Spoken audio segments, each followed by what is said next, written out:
On Sunday, November 5th of this year, I will be at DebateCon 4. I actually have 2 debates scheduled, one with Destiny, one with somebody called CSP Cypher. Links to get your tickets are in the description of this video. Come out, see me, meet me, have a great time. Look, I understand that cities run by Democrats are terrible in their administration. I understand that bad governance is part and parcel with that kind of political party having such a stronghold, especially when you don't have a situation where leadership shifts back and forth.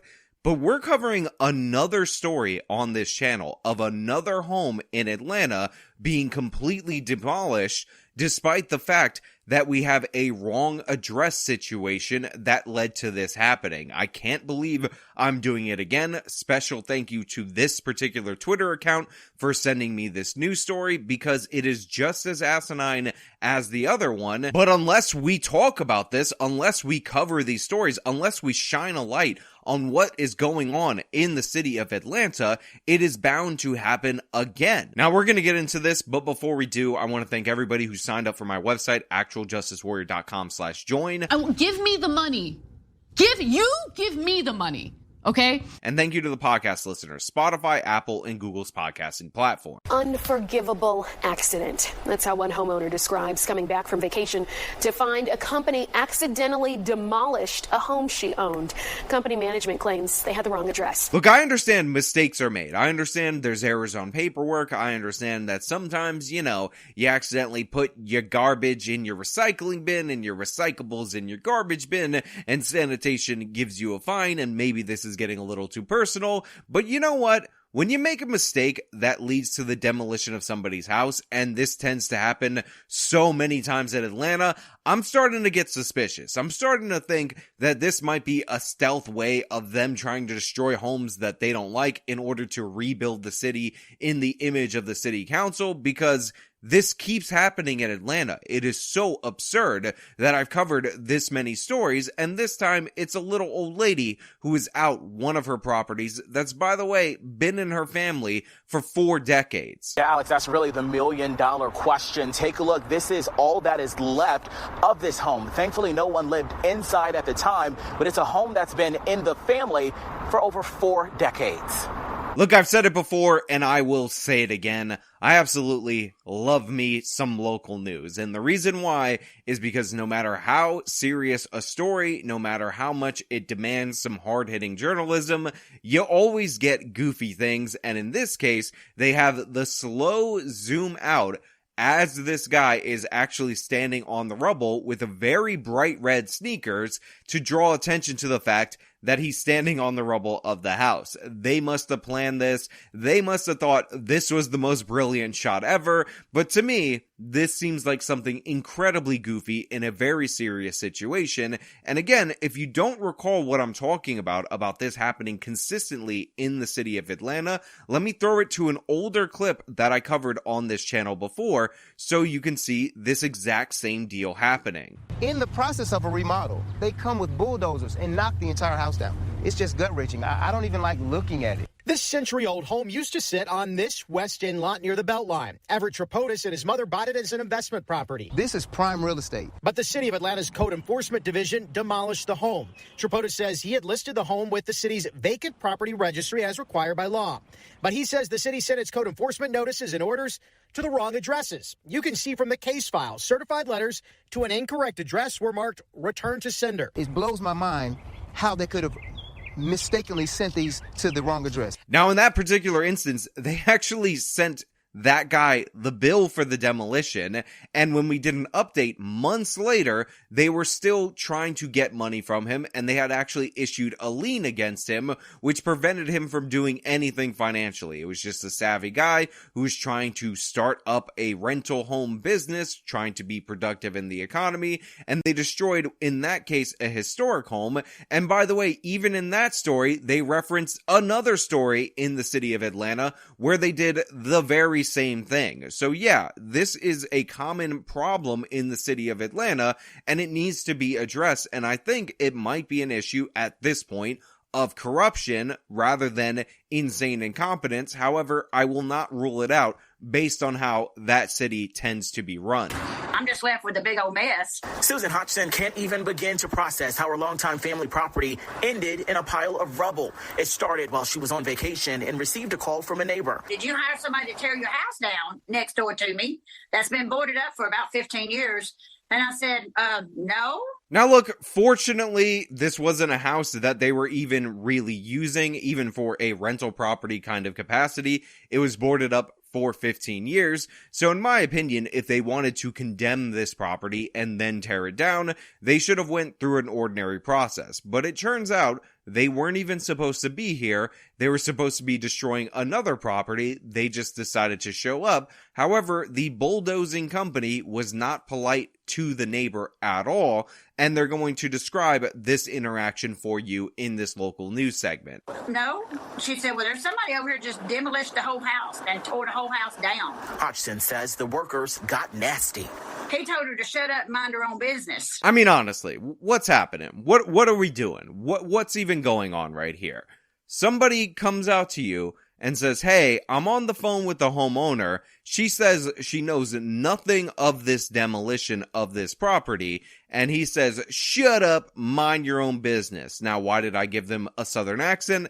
I don't really know. I don't really care. I'm just having fun with this story, because if I don't laugh at this and I just think about the fact that I've covered multiple cases, specifically in Atlanta, Georgia, of this happening at the wrong address, it's going to make me lose my mind. I'm going to start yelling into the camera, and I don't want to do that because you know what? It's late in the evening in my apartment, and maybe my new neighbors aren't used to me talking this loud this late. So she sent a family member over. I said, well, look, I want to see a permit or something. And he said, okay. He pulls it out and he says, oh, I'm at the wrong address. And just packs everything up and leaves, and the house is deported. Now, I have to admit, this part is genuinely funny. The fact that he takes out the permit to show to the relative, like sticks it in the face and then realizes, oh, wait, this is the wrong address. I gotta skedaddle. I gotta get out of here. I have another home to demolish. Hopefully I get this one right the next time. And if I don't, third time's a charm. If I destroy 2 homes on my way to the proper one that I actually have a permit for, then that should be alright. And they just left the home like this. They just left the property like this. Now, I'm hoping that this ultimately ends up leading to a lawsuit. I'm hoping that this bulldozing company, or if it was ordered by the city or the permit being granted by the city in order to destroy this, those people are held accountable for these actions.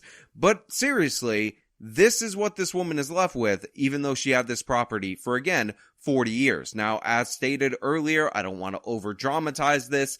The home was, in fact, not really in use for about 15 years, according to her, but it's still her property, and that does not give you the right to just demolish it, especially when you don't have any authorization to demolish it. And why this keeps happening in Atlanta, I seriously, it's making me lose my mind. Down, gone. The home sits on Lakewood Avenue in southwest Atlanta, and no one was living inside at the time. It's been boarded up for about 15 years. And we keep it boarded, covered, the grass cut, the yard's cleaned up, taxes paid. Hodgson says she hasn't heard anything from the company responsible. So let me get this straight. They tear this person's home down. They realize during the process of them tearing this person's home down that they don't actually have the authorization to be there, and then they just take off, they skedaddle, and then they don't respond to the homeowner. And this segment, by the way, was released by the news on Saturday, October 21st, so this is around a week after this actually happened, and there's just no response. Now, we got the company's name from the local news. You call it, we haul it. I love the rhyming. I do appreciate it. Hodgson says she hasn't heard anything from the company responsible. You call it, we haul it, and it's based in Atlanta.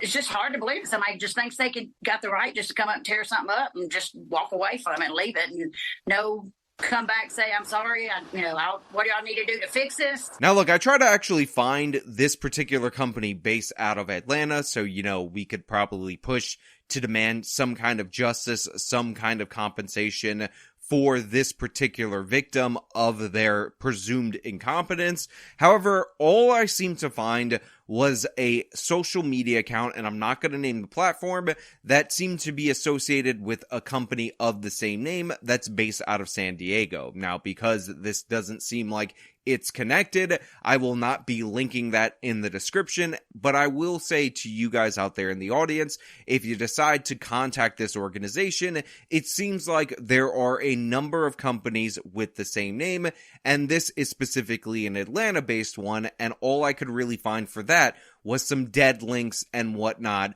to a crappy website for the Atlanta-based operation. So I'm gonna have to say, don't go out of your way to contact people. I would love to provide something for you guys to sink your teeth in, but unless you know the local affiliate out in Atlanta or have some kind of way to demand justice for this woman, then there's really not much we can do. And now, Oh, it's just a rumbled mess. The whole house is just deported into just crushed in. Hodgson and her family has to figure out what to do next. I think he owes us an apology and fix the problem. He needs to fix the problem. Now, if there was a GoFundMe or something for this woman, I would link it in the description of this video. I have not found anything as of right now. However, at the time that this video ultimately ends up going up, or maybe after the fact, if I get a reliable verified link, I will definitely insert it in the description box, so depending on when you're watching this, there might be some way for you to help this woman if you care to. But overall, I don't know what the hell is going on in the city of Atlanta.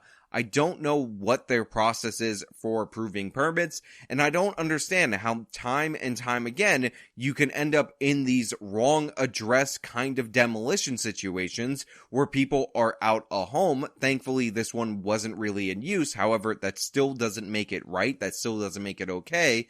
And then they could just ghost them. They could never take accountability, and it seems like the legal recourse really works against them. Remember, in the previous story that we talked about, when this happened, they sent the guy the bill, which was tens of thousands of dollars. I believe it was around $67,000 total. And then they put a lien on his property, even though he is pending litigation against the city over the inappropriate destruction of his property. So they don't seem to care. They don't seem to have a process for property rights. And considering Atlanta is in the state of Georgia, I understand it's a blue city, but it's in a state that is governed by Kemp, a Republican. You would think there would be some move to better protect private property. And it's honestly shameful. I expect more from Republican governors in this country. But because this is happening over and over again, and I've yet to see the announcement of even an investigation against the city of Atlanta, this particular building destruction permit system,